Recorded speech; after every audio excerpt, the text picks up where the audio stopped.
173쪽에 6번의 기억을 좀 보십니다. 기억. 좀 어려운, 처음 보시는 내용일 텐데,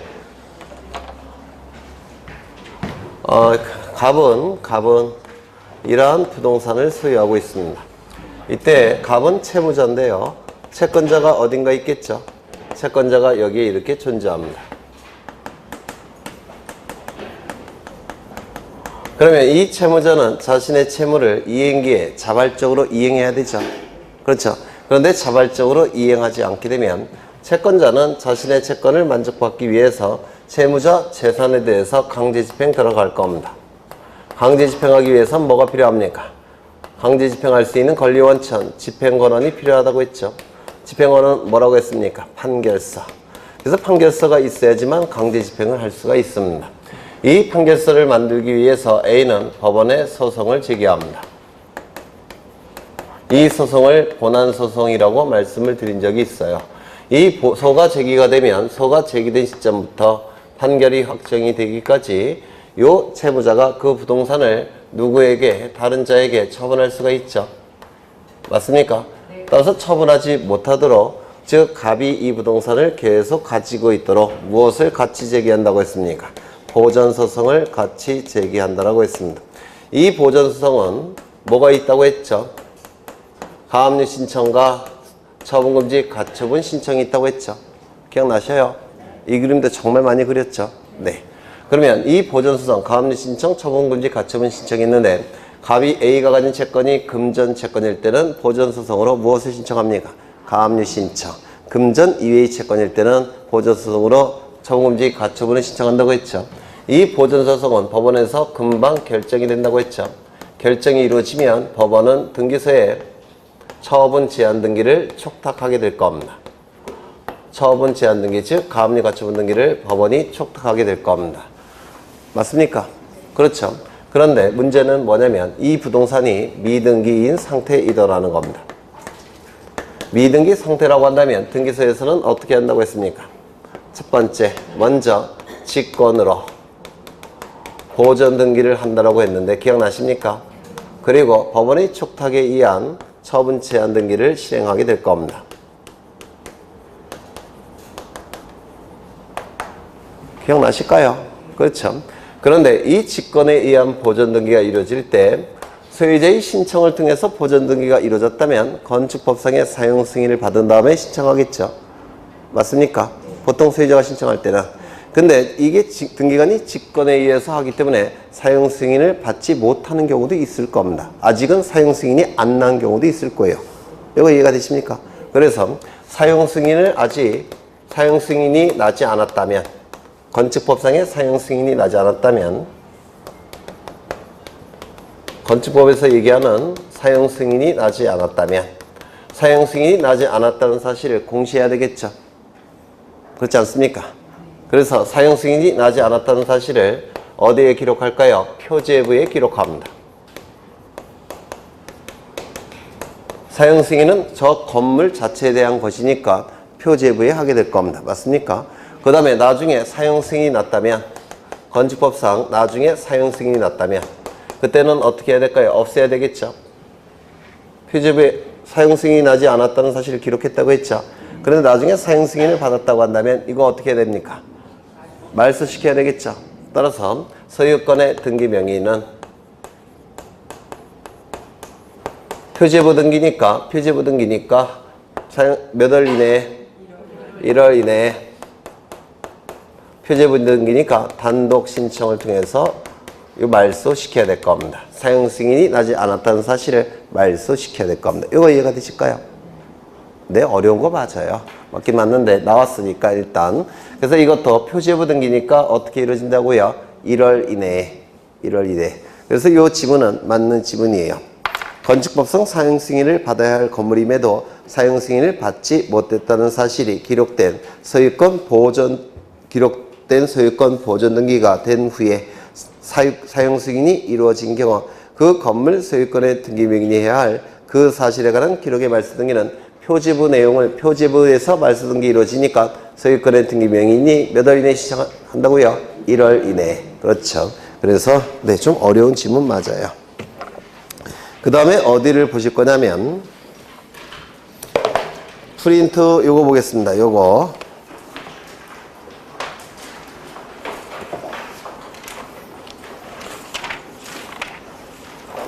25쪽을 보십니다. 25쪽.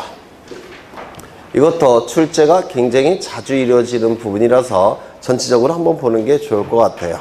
거기 보시면 26쪽에 6번 등기신청행위의 유효권 찾았습니까? 찾으셨죠? 갑과 을이 매매 계약을 체결하고 소유권 이전 등기가 이루어지면 갑이 가진 소유권은 을의 소유권으로 변동이 이루어지게 될 겁니다.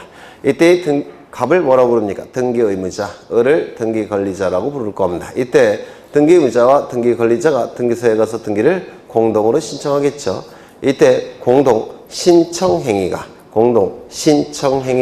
유효해야지만 등기관은 등기를 실행해 줄 겁니다.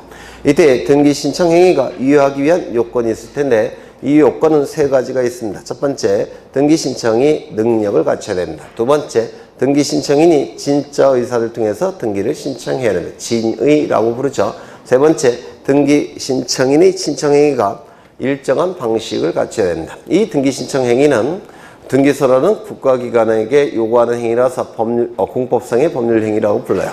공법상의 법률행위는 대부분 증거가 남겨져야 되니까 일정한 방식을 요구합니다. 주로 출제가 되는 것은 능력과 관련된 부분이 출제되는데 능력은 우리 민법에서 세 가지 종류가 있죠. 권리능력, 의사능력, 행위능력 세 가지가 있을 겁니다. 거꾸로 보시면 먼저 행위능력, 이것도 요즘에 자주 출제가 되는데 등기가 이루어짐으로 인해서 권리를 상실하여 불이익이 발생한 자를 뭐라고 부릅니까? 등기의무자. 등기의무자는 불이익이 발생하고 있기 때문에 최소한 행위능력이 있는 자가 될 수가 있는 겁니다. 하지만 등기 권리자는 등기가 이루어짐으로 인해서 권리를 취득하여 이익이 발생하는 자죠. 이익만 발생하는 자니까 이때 등기 권리자는 행위능력이라는 게 필요가 없다라는 겁니다. 요것 좀 기억해 두실 필요가 있습니다. 그렇다면 단독 신청에 의한 등기는 원칙적으로 등기의무자가 존재하지 않죠. 행위능력이라는 게 있을 필요가 있습니까? 없을 겁니다. 그 다음에 의사능력. 의사능력은 민법에서 하셨겠지만 의사능력, 이건 뭡니까? 뜻과 생각을 판단할 수 있는 능력이 의사능력이에요. 뭐에 대한 뜻과 판단이냐면 권리가 뭔지 의무가 뭔지 뜻과 생각을 할 수 있는 능력이 의사능력이라고 얘기하는데 그러면 의사능력이 없는 자는 등기 신청할 수 있겠습니까? 당연히 없을 겁니다. 유효하지 않습니다. 중요한 것은 권리능력인데요. 우리 민법에서는 권리능력이라고 표현하고 그 다음에 우리 등기법에서는 등기신청 적격 또는 등기신청의 당사자 능력, 등기부에 이름을 올릴 수 있는 등기명인이 될 수 있는 자격 이렇게 표현합니다. 용어만 달리 있을 뿐이에요. 민법에서는 권리능력, 그 다음에 등기법에서는 등기신청 적격, 등기명인이 될 수 있는 자격, 등기신청의 당사자 능력 이렇게 표현하는데 우리 민법에 의하면 권리능력은 사람은 권리능력이 있다 이렇게 규정되어 있죠. 마찬가지로 우리 등기법에서도 사람은 등기신청 적격이 있다, 등기신청의 당사자 능력이 있다, 등기명인이 될 수 있는 자격이 있다 이렇게 표현하는 겁니다. 사람은 등기신청 적격이 있는 겁니다. 사람은 두 가지 종류가 있을 텐데 자연적으로 사람이 된 자, 자연인이 있죠. 어머니 뱃속에 10달 동안 생명체로 존재하다가 자연적으로 출산돼서 사람이 된 자, 이 자를 자연인이라고 불러요. 그렇죠. 두 번째, 일정한 단체에게 법이 인정한 사람이 있죠. 이를 법인이라고 부릅니다. 우리 민법은 사람의 종류를 둘로 구분해요. 자연인, 법인.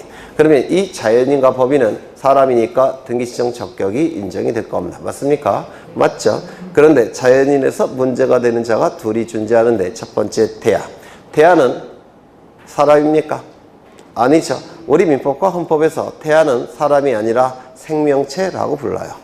그래서 어머니 뱃속에서 10달 동안 생명체로 있다가 어머니 뱃속에서 전부 노출된 시점, 그 시점이 바로 사람입니다. 발가락까지 다 나온 시점, 이를 전부 노출설이라고 부르는데요. 태아는 사람이 아니에요. 생명체예요. 발가락까지 다 노출됐을 때 그 시점부터 사람입니다. 그렇다면 태아는 등기부에 이름을 올릴 수 있습니까? 없다라고 얘기를 할 겁니다. 외국인은 사람입니까? 아닙니까? 사람이겠죠. 따라서 등기신청 적격이 인정되겠습니까? 인정될 겁니다. 외국 법인, 외국 회사, 얘네도 외국 사람이죠. 등기신청 적격이 인정되겠습니까? 인정이 될 겁니다. 그렇죠. 그 다음에 법인이 문제가 되는데 법인은 사람이죠. 등기신청 적격이 있을 겁니다. 사람은 권리 능력이 있죠. 그래서 이 법인은 등기부에 이름을 올릴 수가 있을 텐데 이 법인은 두 가지 종류가 있습니다. 이 법에서 하셨을 텐데 사람이 단체를 형성해서 단체에게 법이 인정한 사람 뭡니까? 사단법인. 구성원은 사람이 됩니다. 두 번째, 재산이 단체를 형성해서 그 단체에게 법이 인정한 사람 이를 재단법인이라고 하는데 이것도 사람이죠. 등기시장 적격이 인정이 될 겁니다. 그래서 법인은 두 가지가 있어요. 사단법인, 재단법인 이렇게 두 가지가 있는데 사단법인이건 재단법인이건 사람이죠. 법인이죠. 등기시장 적격이 인정이 될 겁니다. 이 사단법인, 재단법인을 뭐라고도 부르냐면 권리 능력 있는 사단, 권리 능력 있는 재단. 권리 능력이 있다는 얘기는 사람이라는 뜻이죠. 그래서 권리 능력 있는 사단, 사단법인을 권리 능력 있는 사단, 재단법인을 권리 능력이 있는 재단 이렇게 부릅니다. 그렇다면 권리 능력 있는 사단, 재단은 등기시장 적격이 당연히 인정되겠죠. 그런데 문제가 권리 능력 없는 사단이라는 게 있다라는 겁니다. 또는 권리 능력 없는 재단이라는 게 있다는 겁니다. 이런 권리 능력 없는 사단, 재단 뭐라고 부르냐면 법인이 아닌 사단, 재단, 비법인 사단, 재단이라고 부르는데 얘네에 해당되는 단체가 뭐가 있냐면 외우셔야 돼요. 교회, 또 사찰, 종중, 교회, 구했고 아파트 입주자 대표회의 또는 아파트 분여자 대표회의 이런 것들이 권리 능력 없는 사단, 재단이라고 불러요. 조심하셔야 될 것은 여기서 사찰은 반드시 전통사찰보전법에 의해서 사찰로 등록이 돼야 됩니다. 왜냐하면 사이비 사찰이 워낙 많기 때문에 그래요. 그렇죠. 그래서 교회, 사찰, 정당, 종중, 아파트, 분여자 대표회의 얘네가 권리 능력 없는 사단, 재단이라는 거 5가지 정도는 암기하셔야 됩니다. 그러면 얘네는 사람입니까? 아닙니까? 아니에요. 사람은 아니니까 논리로 본다면 등기시장 적격이 없어야 되는 게 맞습니다. 그런데 얘네들은 단체가 엄청난 부동산을 가지고 있는 것도 현실이에요. 그렇죠. 그래서 교회는 도시 지역에 목 좋은 데는 다 교회 건물 들어가 있죠. 교통 좋은데. 그 다음에 사찰은 시골에 경치 좋은데 다 사찰 들어가 있죠. 시골에 비옥한 토지, 종중 소유의 비옥한 토지가 참 많습니다. 그 다음에 정당은 짜증나니까 생략. 그래서 공통점 3개만 보더라도 엄청난 부동산을 가지고 있는 단체들이에요. 현실적으로. 그러면 등기부에 이름을 올릴 수 없다고 한다면 얘네는 명의신탁을 할 수밖에 없어요. 다른 방법이 없습니다. 그럼 명의신탁은 부실법에 의해서 금지되어 있죠. 그러면 등기부에 이름을 올릴 수 있는 자격을 인정하지 않게 되면 부실법에 의해서 금지하고 있는 명의신탁을 할 수밖에 없다는 겁니다. 탈법 행위가 조장되더라는 겁니다. 따라서 우리 등기법은 이러한 현실을 고려해서 이 권리 능력 없는 사단, 재단은 사람은 비록 아니지만 부동산을 엄청 가지고 있기 때문에 등기시장 적격을 예외적으로 인정을 합니다. 누구의 명의로 등기하겠습니까? 그 권리 능력 없는 사단, 재단의 이름으로 등기를 합니다. 하지만 얘네는 단체니까 팔다리 역할을 한 자가 있겠죠. 따라서 팔다리 역할을 하는 대표자가 등기를 신청하게 될 겁니다. 그 다음에 거기 국가나 지방자치단체가 나오는데 국가나 조합은 좀 이따가 보실 거고요. 국가나 지방자치단체.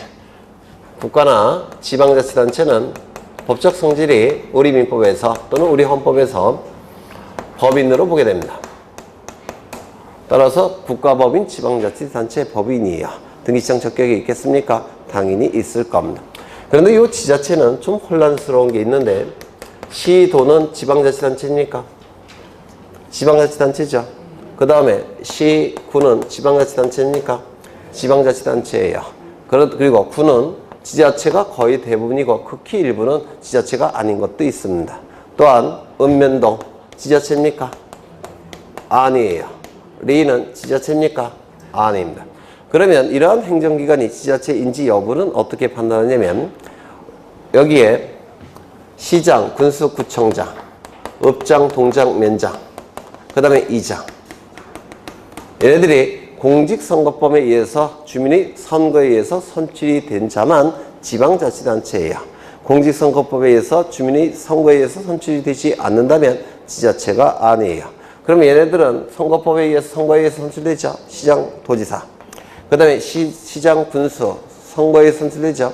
그 다음에 자치구청장은 선거에 의해서 선출될 겁니다. 얘네들은 다 뭐가 됩니까? 지방자치단체. 따라서 법인으로서 등기할 수 있을 겁니다. 맞습니까? 그런데 읍면 동장은 얘네는 선거에 의해서 선출되는 게 아니라 임명직이에요. 임명직. 따라서 지자체가 아닙니다. 지자체가 아니면 읍면 동의 이름으로 등기부에 이름 올릴 수 있습니까? 없습니다. 이거 이해가 되실까요? 그러면 누구의 이름으로 읍사무소, 면사무소, 동사무소 건물들을 누구의 이름으로 올려야 되느냐? 읍면은 보통 군 소속에 있죠. 군의 이름으로 등기부에 이름을 올리는 겁니다. 그 다음에 여기 동은 보통 시 아니면 구에 있죠. 따라서 시와 동의 이름으로 등기부에 이름을 올리는 겁니다. 이거 이해가 되실까요? 그 다음에 이장님은 지자체입니까? 아닙니까? 얘는 선출은 되죠. 다만 박세에서 선출되죠. 공직선거법에 의해서 선출되지 않아요. 직접 비밀, 평등, 자유 이러한 선거에 의해서 선출되지 않고 박수로 공개적으로 보통 설치되니까 얘는 지자체가 아닙니다. 따라서 얘도 군의 이름으로 등기를 하는 겁니다. 군의 이름으로. 이거 이해가 되십니까? 그렇죠. 그러면 예를 들겠습니다. 여기는 대덕리라는 마을이에요. 제 고향이에요. 네, 대덕리라는 마을이고 이 마을에는 주민이 20분이 살고 계십니다. 그런데 이 주민들 전원이 1000만원씩 각출합니다. 1000만원씩 각출해갖고 여기에 마을회관을 건립을 했습니다. 이 건물의 소유자는 누굽니까? 마을 주민들이겠죠. 돈을 낸 사람들이 공유하는 거죠. 그렇죠. 그러면 등기부가 만들어질 텐데 갑구에 이렇게 등기부가 만들어질 겁니다. 1번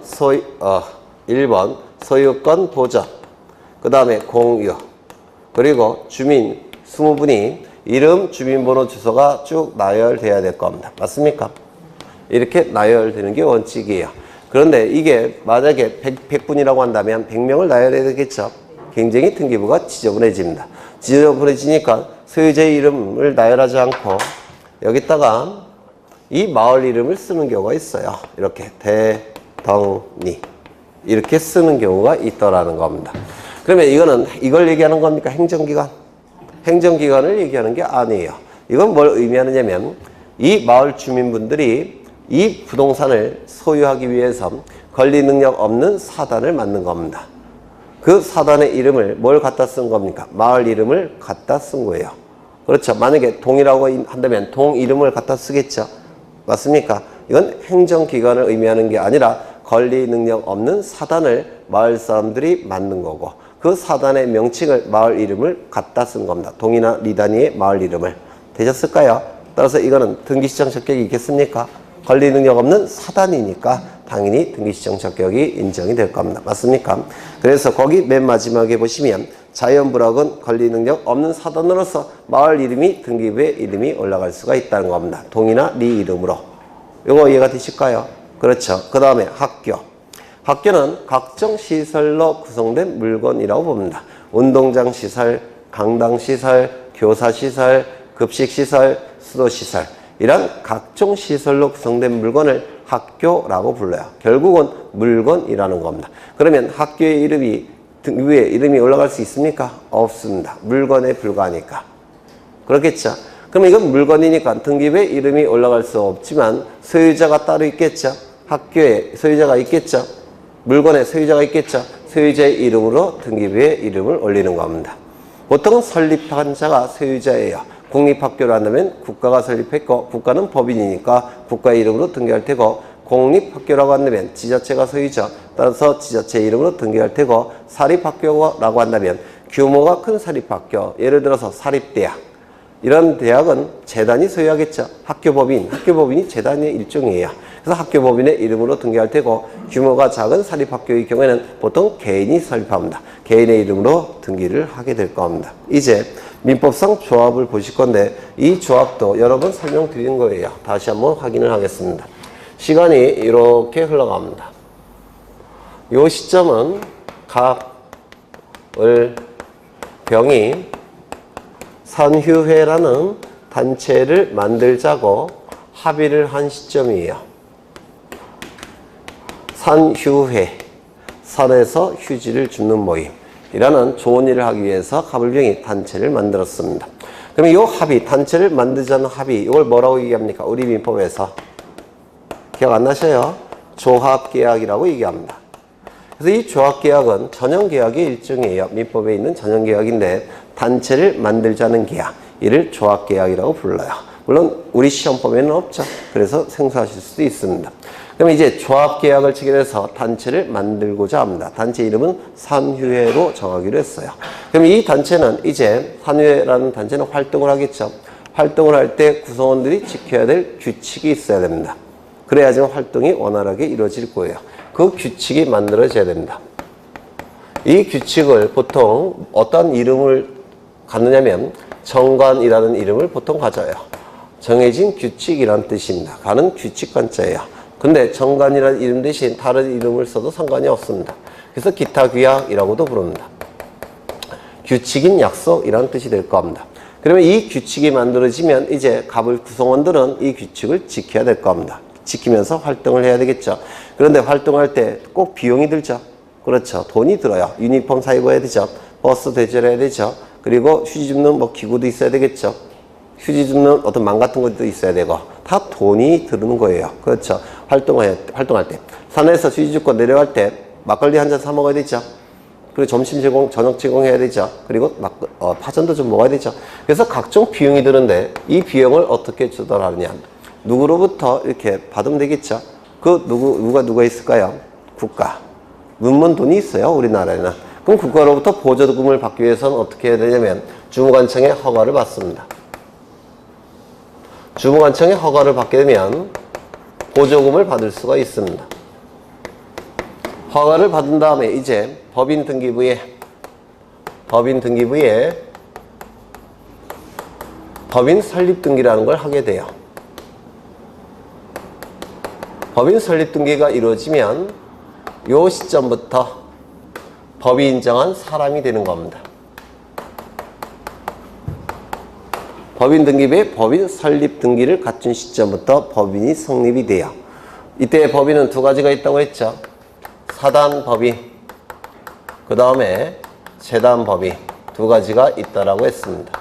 만약에 이 법인의 산휴회가 법인 등기까지 갖췄는데 산휴회가 법인 설립 등기까지 갖췄는데 이건 부동산 등기부가 아니에요. 법인 등기부에 하는 등기인데 산휴회가 법인 설립 등기까지 갖췄다면 이 산휴회는 보통 뭐가 될까요? 사단법인이 되는 겁니다. 그렇죠. 그 다음에 이 산휴회가 갑을병이 1억 원씩 갑출해서 단체를 만들었다면 이때는 재단법인이 되는 겁니다. 이렇게 달라지게 돼요. 그렇죠. 이때 이 법인이기 때문에 등기시청 적격이 있습니까? 없습니까? 있죠. 그러면 등기부에 이름을 올릴 때 누구의 이름으로 올라가는 겁니까? 산휴회라는 사단법인의 이름으로 등기부에 이름을 올려야 되겠죠. 맞습니까? 산휴회라는 사단법인의 이름으로 등기부에 이름을 올려야 될 겁니다. 이거 이해가 되실까요? 그렇죠. 이때 등기부의 산휴회 이름으로 등기부에 올라갈 텐데 등기는 누가 신청할 수밖에 없습니까? 산휴회는 단체니까 팔다리 역할을 하는 자가 필요해요. 팔다리 역할을 하는 자 누굽니까? 대표자. 그렇죠. 그래서 대표자가 등기를 신청하게 됩니다.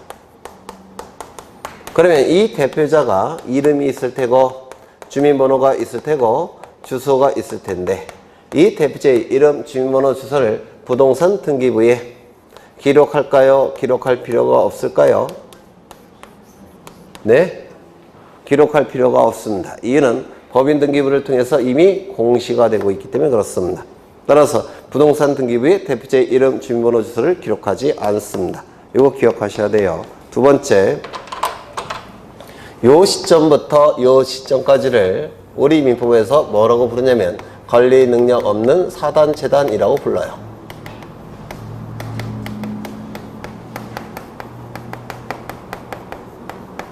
여기에 해당되는 대표적인 주자가 누구 있다고요? 교회, 사찰, 중중, 또 뭐 있습니까? 정당, 아파트, 입주자 대표회의. 산휴회도 규칙이 만들어졌는데 이 산휴회도 규칙이 만들어졌는데 아직 법인 설립 등기를 갖추기 전 단계라고 한다면 법적 성질이 뭐라고요? 관리 능력 없는 사단이 되는 겁니다. 맞습니까? 그래요, 안 그래요? 그렇죠. 그러면 이 관리 능력 없는 사단 재단은 등기부에 이름이 올라갈 수 있습니까? 산휴회가 등기를 갖추지 못했다면 등기부에 이름 올라갈 수 있습니까? 없습니까?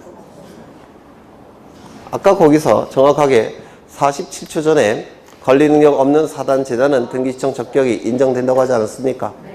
등기부에 이름 올릴 수 있습니까? 없습니까? 있다라고 했죠. 그래서 등기부에 이름이 올라갈 수가 있습니다. 산휴회라는 이름으로 올라갈 겁니다. 그렇지 않겠습니까? 그래서 산유회가 설립 등기를 갖추기 전 단계에서는 권리 능력 없는 사단으로서 등기부에 이름이 올라갈 수가 있습니다. 얘도 단체니까 팔다리 역할하는 자가 있겠죠. 팔다리 역할하는 자가 누굽니까? 대표자. 그런데 이 권리 능력 없는 사단의 대표자는 이것과 똑같은 용어를 쓰게 되면 좀 헷갈릴 가능성이 있으니까 다른 이름을 쓰기도 해요. 관리인 이렇게. 대표자나 관리인이 등기를 신청하는 겁니다. 산유회라는 이름으로 등기부에 올라가는 것이고 신청은 누가 한다고요? 대표자나 관리인이 신청하는 겁니다. 이거 되셨을까요? 그렇죠. 그러면 이 대표자의 이름, 주민번호, 주소 이를 부동산 등기부에 기록할 필요가 있을까요? 없을까요? 있죠. 이유는 법인 등기가 되기 전이니까. 법인 등기부가 아직 없죠. 법인 등기부를 통해서 공시됩니까? 안 돼요. 법인 등기부를 통해서 공시가 안 되니까 부동산 등기부라도 공시해야 됩니다. 이거 시험에 잘 나옵니다. 기억해 두셔야 돼요. 그 다음에 세 번째, 요 시점부터 요 시점까지를 민법상 조합이라고 부릅니다. 민법상 조합이라고 불러요. 그래서 규칙이 만들어지기 전 단계까지를 산유회는 뭐라고 부르겠습니까? 민법상 조합 형태다 이렇게 얘기를 합니다. 그러면 이 민법상 조합은 법률 관계를 맺을 수 있을까요? 없을까요? 없습니다. 어떠한 법률 관계도 맺을 수가 없어요. 이유는요, 이 민법상 조합 형태로서는 규칙이 만들어지기 전 단계죠. 가불병이 지켜야 될 규칙이 만들어지기 전 단계예요. 따라서 언제든지 해체가 가능합니다. 왜냐하면 탈퇴가 가능하니까 해체가 가능해요. 그렇죠. 규칙이 만들어지기 전 단계니까 페널티도 없겠죠. 탈퇴할 때. 그래서 언제든지 탈퇴가 가능하고 탈퇴가 가능하니까 해체 가능성이 존재합니다. 그렇다면 민법상 조합의 형태로 산유의 이름으로 법률 관계를 맺은 다음에 해체가 돼버리면 어떻게 됩니까? 책임질 자가 없게 돼요. 책임질 자가 없게 되기 때문에 법률 관계를 맺을 수가 없습니다. 그러면 규칙이 만들어지지 않은 산유의 상태에서 돈을 빌려줄 수 있을까요? 채권자 될 수 있을까요? 없습니다. 돈을 빌릴 수 있을까요? 없습니다. 부동산 소유할 수 있을까요? 없습니다. 등기부에 이름 올릴 수 있을까요? 없습니다. 그렇죠. 우리가 보통 조합의 소유 형태를 합의라고 하죠. 합의라는 개념은 이 단체가 소유하는 게 아니라 이 단체의 구성원이 소유하는 거예요. 합해서 소유한다 이렇게 얘기하는 겁니다. 그래서 단체의 이름으로 맺을 수 있는 법률관계는 우리나라에 하나도 없습니다. 그렇다면 등기부에 이름을 올릴 수 있을까요? 없을까요? 없습니다. 등기청 적격이 인정될 수가 없다는 겁니다. 그러면 요 규칙이 있게 되면 요쪽으로 가기 때문에 다 등기신청 적격이 인정이 되죠.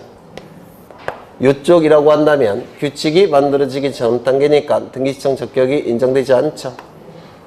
그러면 등기부에 이름이 올라갈 수 있는 것과 올라갈 수 없는 것, 즉 민법상 조합이냐 아니냐는 뭐 갖고 판단하겠습니까? 네, 이거 갖고 판단하는 겁니다. 이거를 우리 민법에서 뭐라고 부르냐면 단체의 실질이라고 부릅니다. 그래서 단체의 실질이 없다면 민법상 조합 형태로서 등기부에 이름을 올릴 수 없는 것이고, 단체의 실질이 있다면 비법인 사단재단 아니면 법인으로서 등기신청 적격이 인정이 된다 이렇게 얘기합니다. 여기까지 되셨습니까?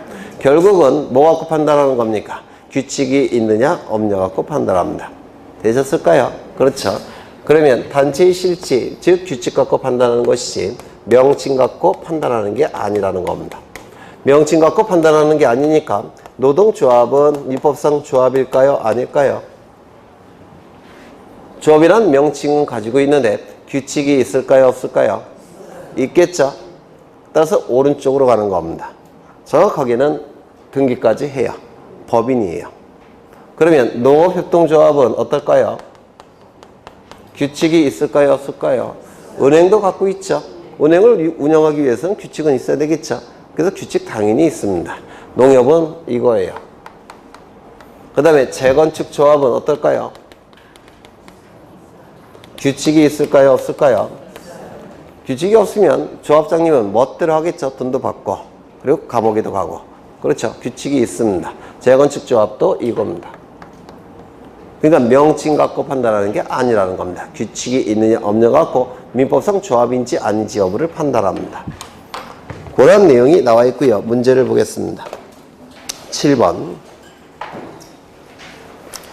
다음 중 등기명인이 될 수 없는 것은 이라고 되어 있는데 1번 권리 능력 없는 사단인 가불종중 병정공파. 공파는 문중을 얘기해요. 그러니까 이것도 일종의 종중이에요. 등기청 적격이 있습니까? 있죠. 2번 갑을 주식회사 상법상 회사 법인이라고 얘기합니다. 법인이에요. 등기청 적격이 인정될 테고 재단법인 갑을학원에서 운영하는 병정고등학교 시설물에 불과하죠. 물건입니다. 따라서 이 병정고등학교의 이름으로 등기해서는 안 되고 어느 이름으로 등기해야 됩니까? 갑을학원 이걸로 등기해야 될 겁니다. 그렇죠. 그래서 이건 학교법인 이름으로 등기하겠죠. 김포건 지방자치단체죠. 등기할 수 있겠습니까? 있겠죠. 1번인 산정 외국인이죠. 네, 등기시장 적격이 인정이 될 겁니다. 다만 일본인이 등기가 될 때는 산정 이렇게 표시하면 안 되고 이렇게 표기해야 돼요. 이렇게 표기해서 안 되겠죠. 와타나베 뭐 이런 식으로 표기해야겠죠. 산정이 와타나베인지 몰라요. 제가 일본어를 공부한 지가 벌써 30년이 넘어서. 네. 그래서 그 외국인이 등기부에 기록이 될 때는 국적과 이름을 기록하는데요. 이때 이름은 원어로 기록해서는 안 돼요. 반드시 한글로 표기해야 됩니다. 한글로 표기를 해야 돼요. 표기할 때. 왜냐면 등기부는 공시정부죠. 원어로 표기하면 공시 기능이 있겠습니까? 없겠죠. 그래서 한글로 표기해야 됩니다. 한글로. 네. 넘어가겠습니다. 뭐 다 설명한 거라서 쭉 넘어가셔갖고 177쪽을 보시면 다 설명이 됐는데요. 거기 2번 지문 보죠. 2번 근저당권 설정자가 사망한 경우 근저당권자는 임의경매 신청을 하기 위하여 근저당권의 목적인 부동산의 상속등기를 대위 신청할 수 있다. 아까 마찬가지로 신청 정보의 내용과 등기부의 기록이 일치하지 아니할 때는 어떻게 해야 됩니까? 일치시켜야 되겠죠. 맞습니까? 일치시키기 위해서 대위 신청하는 겁니다. 그 다음에 거기 뒤에 해설을 보시면 해설이 잘못 나와 있어요. 2번 지문 해설 그냥 지워주시면 돼요. 지문 자체가 맞는 거라서 네, 그냥 2번 지문을 지워주시면 돼요. 그 다음에 15번을 가겠습니다. 15번 어디를 피시냐면 요약지 피시입니다.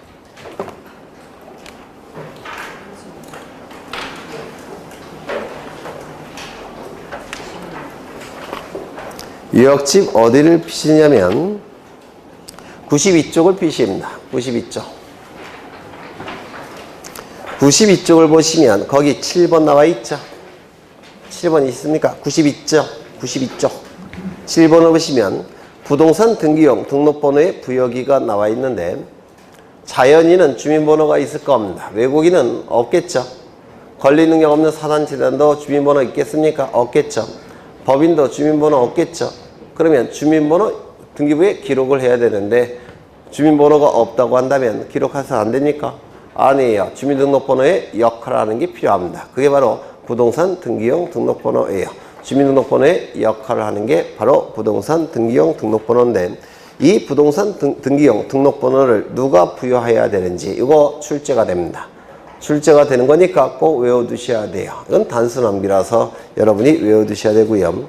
이거보다 더 중요한 게 그 아래 박스에 있는 겁니다. 법인 아닌 사단재단, 즉 권리 능력 없는 사단재단을 법인 아닌 사단재단, 비법인 사단재단 이렇게 부르는데 이런 권리 능력 없는 사단재단명의 등기 신청에 있어서 첨부정보 1번을 보시면 종중, 문중, 그 밖에 대표자나 관리인이 있는 법인 아닌 사단이나 재단에 속하는 부동산의 등기에 관해서는 재단이나 사단이나 재단을 등기관리자, 등기의무자로 하고 등기는 사단이나 재단의 명의로 대표자나 관리인이 신청한다 이렇게 돼 있죠. 등기부에 이름이 올라갈 때는 사단, 재단의 자체의 명의로 올라간다고 했죠. 하지만 등기 신청은 누가 한다고요? 대표자나 관리인이 신청한다고 했습니까? 그렇죠. 그 다음에 2번 종중, 문중, 그 밖에 대표자나 관리인이 있는 법인 아닌 사단이나 재단의 등기를 신청하는 경우에는 다음 정보를 첨부 정보로서 등기소에 제공해야 된다. 첫 번째, 정관, 기타, 그 밖의 규약은 등기 신청 시 제공할까요? 제공하지 않을까요? 제공해야 되겠죠. 민법상 조합이 아니라 최소한 권리 능력 없는 사단, 재단이라는 것을 등기소에 확인시켜야 되겠죠. 따라서 이거 제공해야 된다. 외우셔야 돼요. 정관, 기타, 규약 제공해야 된다는 거. 두 번째, 대표자나 관리인임을 증명하는 정보. 이 권리 능력 없는 사단, 재단은 누가 등기를 신청한다고 했습니까? 대표자나 관리인이 신청한다고 했죠. 그러면 자신이 대표자나 관리인인 것을 증명해야 되겠죠. 따라서 대표자나 관리인임을 증명하는 정보를 당연히 등기소에 제공해야 될 겁니다. 그런데 만약에 그 대표자나 관리인이 등기부에 기록되어 있다 하면 별도로 다른 정보를 제공할 필요가 있겠습니까? 없겠죠. 등기부에 이미 기록이 되어 있으니까 대표자나 관리인을 증명하는 정보는 따로 필요가 없습니다. 등기부에 다 기록이 되어 있으니까. 이거 이해가 되십니까? 그래서 다만이라는 문구도 꼭 외워두셔야 돼요. 출제하고 있으니까. 그 다음에 3번은 좀 이따 보시고 4번. 대표자나 관리인의 주소 및 주민등록번호를 증명하는 정보. 아까 권리 능력 없는 사단, 재단일 때는 부동산 등기부에 대표자의 이름, 주소, 주민번호 기록한다고 했죠. 기록할 때 정확하게 기록해야 되니까 이거 증명정보 제출해야 되겠습니까? 제출해야 되겠죠. 꼭 외워두셔야 돼요. 그 다음에 3번을 보겠습니다. 권리 능력 없는 사단의 대표 주자는 누굴까요? 교회나 사찰이에요. 특히 교회. 사찰은 권리 능력 없는 사단일 수도 있고 권리 능력 없는 재단일 수도 있어요. 하지만 교회는 대부분 권리 능력 없는 사단인데 권리 능력 없는 사단의 재산 소유 형태는 뭡니까? 총유죠. 그런데 특이하게 공동소유 중에서 공유등기 존재합니다. 공유 이렇게 표기해요. 그 다음에 뭐 있습니까? 합의요. 합의요 이거 등기부에 합의로 표기합니다. 근데 총유로 표기하진 않아요. 총유등기라는 건 없습니다. 그냥 단독소유로 등기합니다. 총유란 등기는 아예 없어요. 이것도 내는 문제집이 있더라고요. 총유등기라는 건 아예 존재하지 않습니다. 단독소유로 그냥 등기를 하는 겁니다. 여기 A라는 교회가 있는데 교회는 법적 성질이 뭡니까? 권리 능력 없는 사단이라고 불러요. 이 교회가 부동산을 소유하고 있습니다. 그런데 이 교회가 이 부동산을 B교회에게 처분하고자 합니다.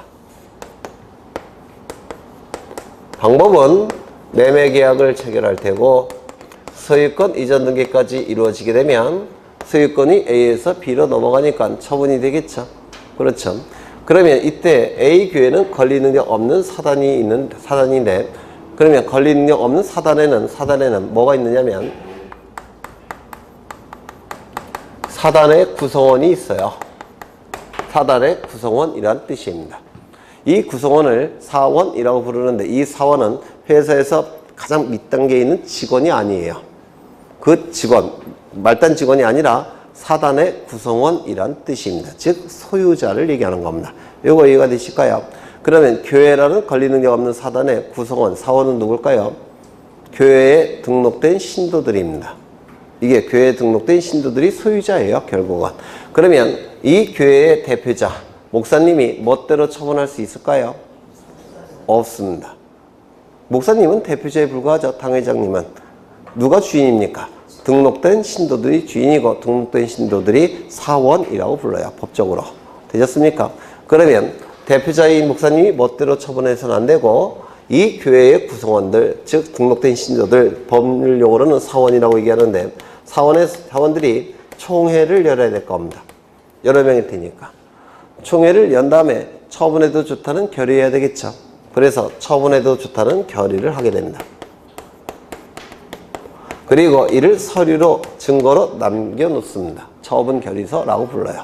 이 처분결의서를 나중에 등기소에 갔을 때 이 대표자는 어떻게 해야 되겠습니까? 첨부해야 됩니다. 그래야 되지 않겠습니까? 주인의 동의가 있어야 되지 않습니까? 대표자는 대표기관에 불과해요. 집행기관. 주인이 따로 있는 겁니다. 그러면 이때 A교회를 뭐라고 부르죠? 등기의무자. 을은요, B는 등기관리자. 그러면 이 B교회도 사원총회를 열어서 처분 결의를 할 필요가 있습니까? B교회는 처분하는 게 아니라 취득하는 거예요. 그렇죠? 처분과 취득은 반대 의미죠. 그러면 취득결의라는 건 필요하냐? 필요 없어요. 왜? 이익만 보는 거니까. 처분결의만 존재하지 취득결의라는 건 아예 없습니다.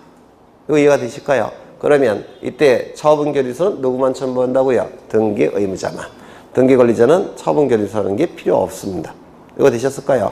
그러면 가로 안에 있는 걸 보시면 사원청의 결의가 있음을 증명하는 정보, 이거 누구만 첨부한다고요?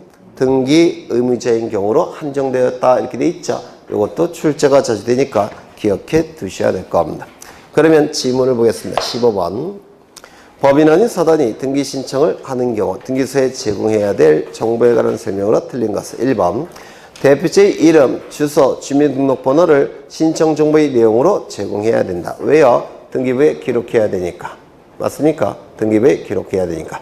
신청 정보에 대표자의 이름, 주소, 주민등록번호를 기록해야 되고 또한 정확하게 기록해야 되니까 뭐도 첨부해야 될까요? 이름, 주소, 주민번호를 증명하는 정보도 첨부해야 되겠죠. 맞습니까?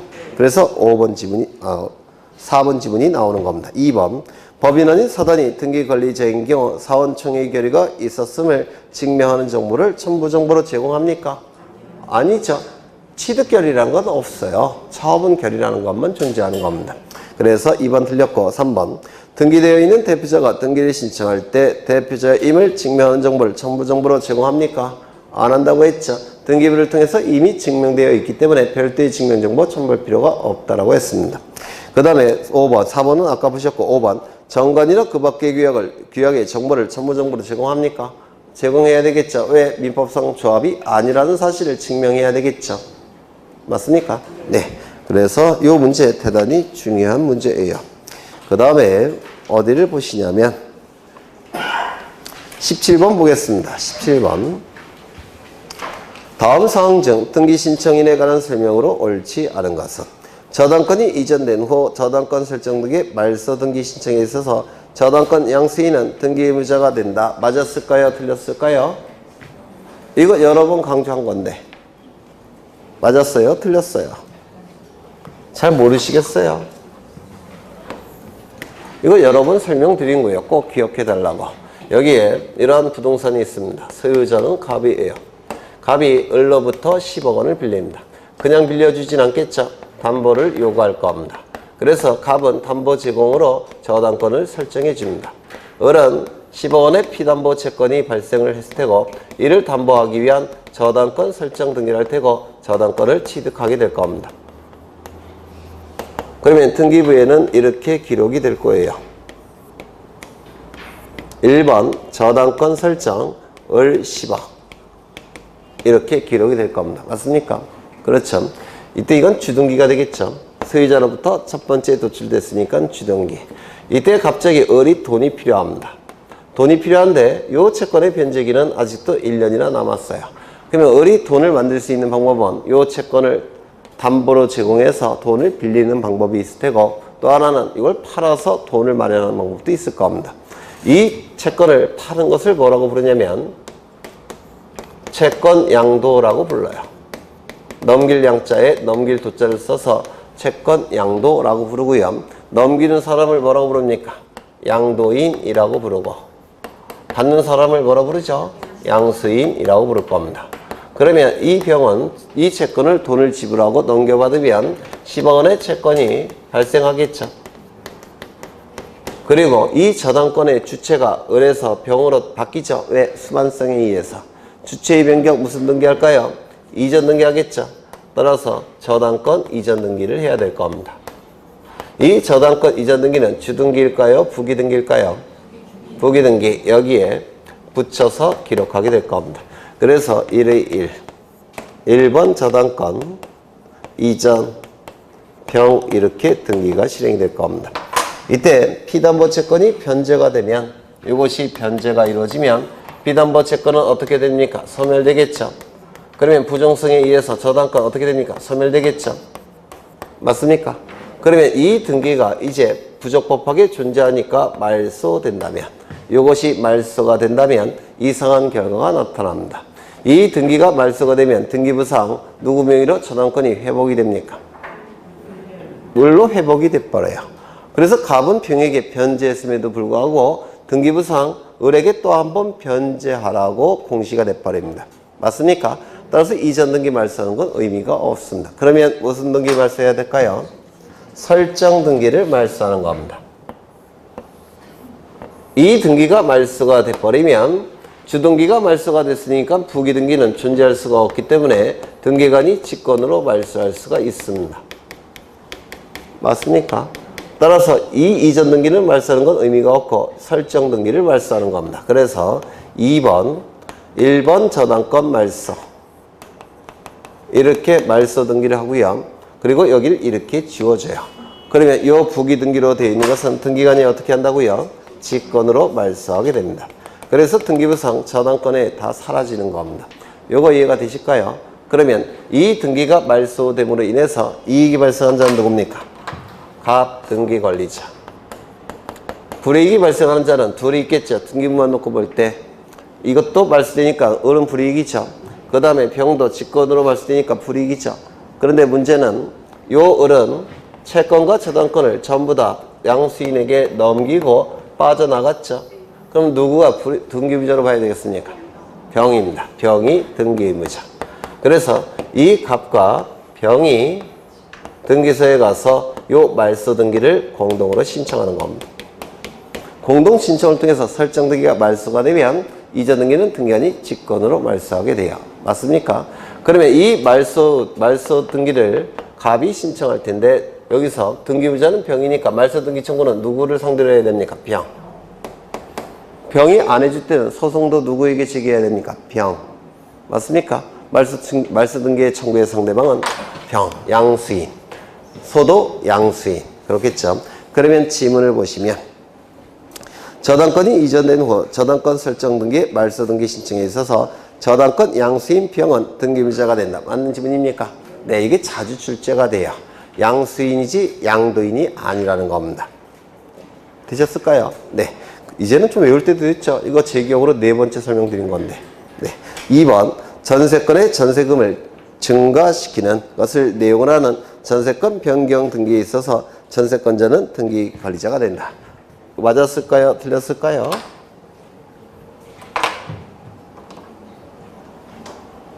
여기에 이러한 부동산이 있고 소유자가 갑입니다. 갑이 을에게 전세권을 설정해 줍니다. 그러면 전세금이 얼마냐면 예를 들어서 10억으로 하겠습니다. 그 다음에 전세권 설정 등기가 이루어지게 될 겁니다. 그러면 이 전세권 설정 등기에는 반드시 뭘 기록해야 됩니까? 전세금을 기록해야 되겠죠. 맞습니까? 두 번째 뭘 기록합니까? 범위를 기록하겠죠. 이게 필요적 기록사항이라고 했는데 기억나십니까? 그렇죠. 그런데 전세금이 등기부에 기록된 전세금이 의미하는 건 뭡니까? 의미하는 바가 전세기간이 종료가 됐을 때 등기부에 기록된 금액만큼 요 전세권자가 반환을 받는 겁니다. 맞습니까? 그게 전세금의 의미예요. 등기부에 기록된 전세금. 그러면 요 10억 원으로 기록되어 있다면 전세기간이 종료가 됐을 때 갑으로부터 얼마를 받는다고요? 10억. 그런데 이것이 만약에 15억으로 늘어났다면 등기부만 놓고 볼 때 10억을 받을 수 있다가 15억 더 늘어난 금액을 받는 거죠. 그러면 이거는 전세권의 내용이 바뀌는 거니까 무슨 등기 하겠습니까? 전세권 변경 등기를 하게 될 겁니다. 이 전세권 변경 등기가 이루어짐으로 인해서 이익이 발생한 자는 누굽니까? 을이 되는 겁니다. 물론 15억을 늘어날 때 5억을 추가로 주겠죠. 그런데 돈이 실질로 오고 가는 것은 우리 등기법에서는 다루지 않는다고 했죠.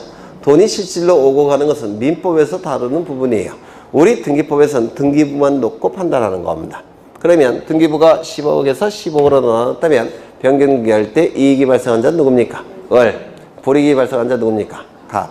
만약에 10억에서 7억으로 바뀌었다면 이익이 발생한 자는 누굽니까? 갑. 왜? 10억 원을 지급해다가 이제 얼마만 지급하는 겁니까? 7억 원. 불이익이 발생하는 자 을. 맞죠? 이게 모두 똑같다면 저당권도 마찬가지예요. 저당권에 기록된 피담보채권의 의미가 뭡니까? 나중에 경매 절차를 통해서 넘어갔을 때 배당받을 수 있는 금액이에요. 그게. 맞습니까? 그렇다면 피담보 채권액이 10억에서 15억으로 늘어났다고 한다면 저당권 변경 등기하겠죠. 10억 원을 배당받을 수 있다가 15억을 배당받게 되죠. 등기권자 누굽니까? 저당권자. 피담보 채권액이 10억에서 7억으로 바뀌었다면 의미하는 바가 뭡니까? 배당받을 수 있는 금액이 7억. 불이익이 발생한 자 누굽니까? 저당권자. 이렇게 판단하는 겁니다. 그래서 돈이 오고 가는 건 고려하지 않아요. 그건 민법에서 다루는 영역이고 우리 등기법에서는 등기부에 기록된 것만 놓고 형식적으로 판단하는 겁니다. 이거 이해가 되실까요? 네. 그 다음에 3번 저당권 설정자가 물상 보증인 경우에 채무자는 저당권 말소 등기 신청에 있어서 등기 관리자이다. 이거 맞았습니까? 틀렸습니까? 네? 어려우세요? A가 을로부터 돈을 빌립니다. 얼마를 빌렸느냐? 10억 원을 빌립니다. 그냥 안 빌려주겠죠? 담보를 요구할 겁니다. 그런데 A는 재산이 없어요. 그래서 친구한테 부탁을 합니다. 친구를 망칠 놈이죠. 그래서 이렇게 저당권을 설정해 주는 경우가 있어요. 그러면 저당권 등기가 이루어질 때 여기는 10억 원의 피담보 채권 그리고 저당권 설정 등기가 이루어지고 저당권을 취득할 겁니다. 등기부에 반드시 기록해야 될 게 뭡니까? 네? 누가 빌려갔는지 채무자, 얼마를 빌려갔는지 채권에 이렇게 기록을 해야 될 겁니다. 맞습니까? 그래요? 안 그래요? 그렇죠. 근데 지문이 뭐예요? 이것이 변제가 이루어지게 되면 소멸되겠죠. 저당권도 부정성에 의해서 소멸되겠죠. 그럼 이 등기는 소유자의 소유권을 침해한 등기니까 말소돼야 될 겁니다. 이 등기가 말소됨으로 인해서 불이익이 발생한 자 누굽니까? 을 등기 의무자. 이익이 발생한 자 누굽니까? 갑이에요? A예요? 등기부만 놓고 볼 때 갑, 등기 관리자. 이렇게 되겠죠. 채무자는 저당권의 내용을 구성하고 있는 구성물에 불과한 겁니다. 신청인이 될 수가 없어요. 채무자는. 이거 이해가 되실까요? 네. 그러면 지문을 보시면 채무자는 등기 관리자도 될 수 없고 등기 의무자도 될 수가 없습니다. 얘는 네 소비대차 계약의 당사자, 그냥 저당권 등기의 구성물에 불과합니다. 그 다음에 임차권 말소 등기, 임차권 말소 회복 등기 신청에 있어서 임차인은 등기 관리자가 된다. 맞습니까? 임차권 등기가 부적법하게 말소가 돼서 말소 회복 등기를 하고자 합니다. 그럼 이익이 발생한 자는 누굽니까? 임차인 등기 관리자. 불이익이 발생한 자는 누굽니까? 등기부만 놓고 볼 때 임대인 등기 의무자. 맞습니까? 그 다음에 요 5번 지문은 대단히 시험에 자주 나오는데 좀 어렵죠? 이것 좀 보겠습니다. 쓸데가 없네. 쉬었다 하죠? 네, 쉬었다 하겠습니다.